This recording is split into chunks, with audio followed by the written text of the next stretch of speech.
Kala maghapon, sa puwit ang tulak. Ay, pang-iwang. Sa puwit ang tulak, sabihin mo.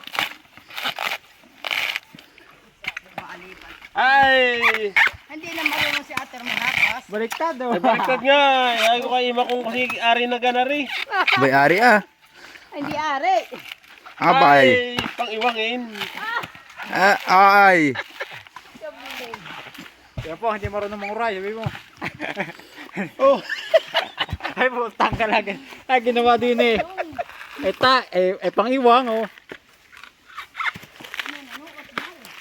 Pwede, kamay lang. Oh. Ay.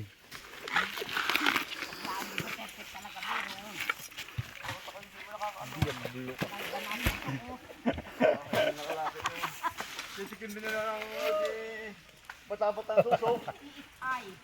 nakakadalawang libo lang naman ako. Ganari.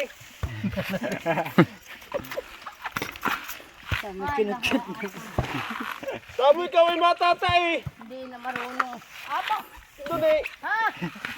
Pang-iwang rin ni Barakay. Ay bagay ka na. Ay ari na yung pang-iwang pala. Pang-iwang rin. Wala daw rin pang-iwang matatay.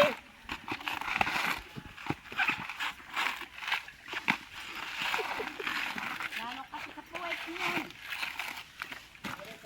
Tristipak daw, dalawa lang ang kaya. Pwede, trispak. Dalawa lang ako. Madali ng dalawa. Oh. Pinaglaro nga. Pang-iwang mahirap asin. Pag sa taon ay meron ang mananapas sa iman na ilalabang ko. Wala na. Sa taon. Yung pang mayuhan. Yan, wala na eh.